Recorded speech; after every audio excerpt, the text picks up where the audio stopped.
Hello friends, જય શ્રી કૃષ્ણ. સ્વાગત છે તમારું માય કિચનમાં. આજે આપણે બનાવીશું વેજીટેબલ પુલાવ, એ પણ પ્રેશર કુકરમાં, જે 5 જ મિનિટમાં બની જાય છે. તો ચલો બનાવવાની શરૂઆત કરીએ પરફેક્ટ માપ સાથે વેજીટેબલ પુલાવ. વેજીટેબલ પુલાવ બનાવવા માટે આપણે બાસમતી ચોખા લઈશું. હવે એક બાઉલ અહીંયા બાસમતી ચોખા લીધા છે, તેને બરાબર આપણે વોશ કરી લઈશું. જો આ રીતે સરસ વોશ થઈ જાય પછી આપણે એને આ બધું પાણી દૂર કરી દઈશું અને એમાં ડૂબે એટલું પાણી ઉમેરી અને એને પલળવા દેવાના છે. અને આપણે 20 મિનિટ માટે પલળવા દઈશું. જો તમારી પાસે વધારે ટાઈમ હોય તો વધારે પલાળજો. હવે આપણે બધા વેજીટેબલ્સ કટ કરી લઈએ. જો આમાં 2 નંગ કાંદા લેવાના છે. કાંદાને આ રીતે લાંબી સ્લાઇસમાં કટ કરી લેવાના છે. પછી 8 થી 10 લસણની કળી લેવાની છે ને એકદમ બારીક ચોપ કરી લેવાની છે. 1 નંગ મોટું ટમેટું લીધું છે. 1 નંગ ગાજરને આટલા મોટા પીસ કરવાના છે. ત્યારબાદ 1 નંગ મોટું બટેટું લીધું છે. બટેટાને પણ થોડા આ ટાઈપના પીસ કરવાના છે. અડધી વાટકી વટાણા અને 3 થી 4 લીલા મરચાં લેવાના છે. મરચાંને આપણે આ રીતે લાંબી સ્ટ્રીકમાં કટ કરી લઈશું. ત્યારબાદ આપણે 250 ગ્રામ દહીં લઈશું એક બાઉલમાં. દહીંની અંદર આપણે બધા મસાલા કરીશું. 1 ચમચી મીઠું, 2 ચમચી લાલ મરચું પાવડર, ત્યારબાદ ચપટી હળદર, 1 ચમચી ગરમ મસાલો, અડધી ચમચી સંચળ પાવડર, અડધી ચમચી ચાટ મસાલો અને 1 ચમચી કસૂરી મેથી. મેથીને આ રીતે આપણે હાથેથી થોડી ક્રશ કરીને લઈશું. હવે બધો જ મસાલામાં આપણે 1 વાટકી જેટલી કોથમીર ઉમેરીશું અને એની જે પૂરી ડાળખી હોય એ 4-5 પૂરી દાંડી પણ લેવાની છે. હવે આ બધું જ આપણે દહીંમાં બરાબર મસાલો મિક્સ કરી લેવાનો છે. હવે આપણું આ મસાલા દહીં તૈયાર થઈ ગયું છે. હવે એની સાઈડ પર રાખી દઈએ અને આપણે જોઈ લઈએ આપણા ચોખા પલળી ગયા છે. આપણા ચોખા સરસ પલળી ગયા છે. આ બધું જ પાણી આપણે દૂર કરી લઈશું.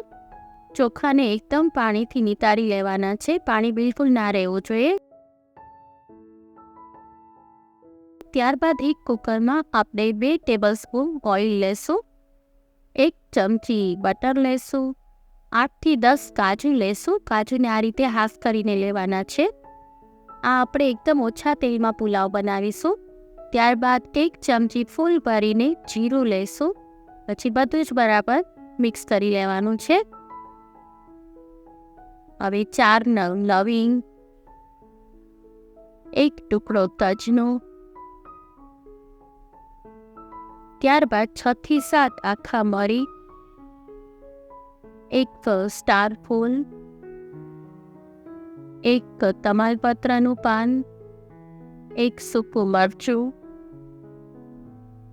આ બધું જ આપણે બરાબર મિક્સ કરી લેવાનું છે. થોડું સોતરી લેવાનું છે.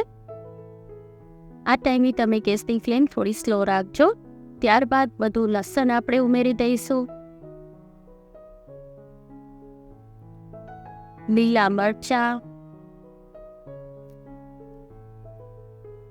આ બધું જ ઉમેરી દેવાનું છે. હવે જે આપણે કાંદા સુધારેલા છે એ પણ એમાં ઉમેરી દઈશું. અને હવે આપણે કાંદા જ્યાં સુધી બ્રાઉન ના થાય ત્યાં સુધી એને આપણે લો ફ્લેમ પર કરવા દેવાના છે. લો ફ્લેમ પર આપણે ચડવા દેશું. જ્યાં સુધી કાંદા બ્રાઉન ન થાય ત્યાં સુધી ચડવા દેવાના છે. હવે જો એકદમ ધીમા ગેસે કાંદા બ્રાઉન થવા માંડ્યા છે. જો કાંદા સરસ બ્રાઉન થઈ ગયા છે.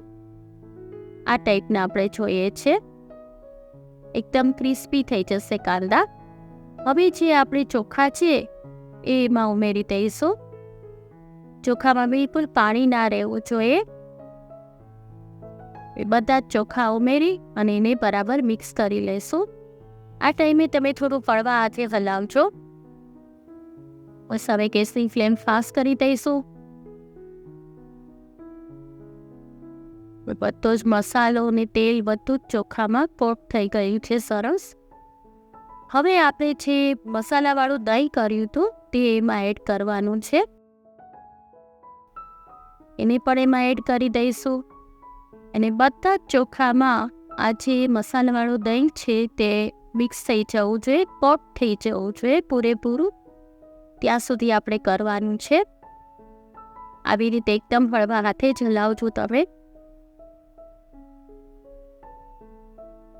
જો બધું સરસ ચોખામાં મિક્સ થઈ ગયું છે, દહીં એકદમ કોટ થઈ ગયું છે. 2 થી 3 મિનિટમાં તો સરસ કોટ થઈ જાય છે. થઈ ગયું છે બરાબર. હવે આપણે એની અંદર 1.5 બાઉલ પાણી ઉમેરીશું. 1 બાઉલ ચોખા એની સામે 1.5 બાઉલ પાણી, આ માપ આપણે ફોલો કરીશું. 1.5 બાઉલ પાણી એમાં ઉમેરી દેવાનું છે. હવે એને એકદમ હળવા હાથે સલાવી લેવાનું છે.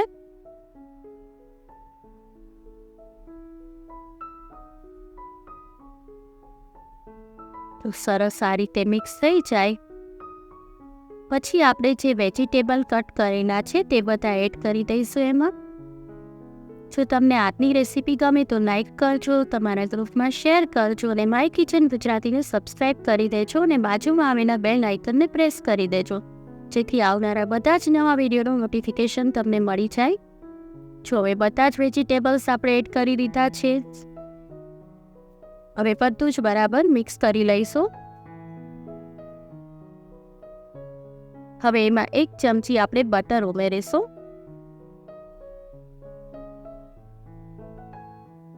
હવે એને પણ બરાબર મિક્સ કરી દઈશું. પછી આ રીતે ચમચાથી થોડું બધું ચોખા અને વેજીટેબલ્સની થોડું આ રીતે પ્રેસ કરી દેવાનું. પછી ઉપર આ રીતે થોડું તેલ આવી જાય એટલે આપણે ગેસની ફ્લેમ મીડિયમ કરી દઈશું અને કુકર બંધ કરી દઈશું. હવે આપણે મીડિયમ ફ્લેમ પર આ પુલાવ કરવાનો છે અને 1 વિસલ જ કરવાની છે. 1 વિસલમાં તો આપણો પુલાવ સરસ તૈયાર થઈ જશે. જો 1 વિસલ થઈ ગઈ છે. હવે આપણે ગેસની ફ્લેમ બંધ કરી દઈશું. હવે આમાં કુકર તમારે એકદમ ઠંડુ થવા દેવાનું છે. કુકર ખોલવાની ઉતાવળ નથી કરવાની. સાવ ઠંડુ થઈ જાય કુકર પછી જ ખોલવાનું છે. જો કેટલો મસ્ત પુલાવ થઈ ગયો. 1 જ વિસલમાં કર્યો છે, એ પણ એટલો મસ્ત બને છે, ફટાફટ બની જાય છે. જ્યારે આપણે ઉતાવળ હોય ત્યારે આ રીતના આપણે કરી લઈએ તો એક ડિનર તૈયાર થઈ જાય છે. આ પુલાવને તમે દહીં અને પાપડ સાથે સર્વ કરી શકો છો. જો કેટલો છૂટો થયો છે, મસ્ત બન્યો છે ને. ચોક્કસ બનાવજો અને મને કમેન્ટ કરીને કહેજો કે આજની રેસીપી તમને કેવી લાગી. પછી આ ઠરશે એટલે એકદમ છૂટો થઈ જશે. પછી એને કોથમીરથી ગાર્નિશ કરી લઈશું. જો તમને આજની રેસીપી ગમે તો લાઈક કરજો, તમારા ગ્રુપમાં શેર કરજો અને માય કિચન ગુજરાતીને સબસ્ક્રાઈબ કરી દેજો અને બાજુમાં આવેલા બેલ આઇકનને પ્રેસ કરી દેજો. ફરી મળીશું એક નવી જ રેસીપી સાથે. Till then bye bye.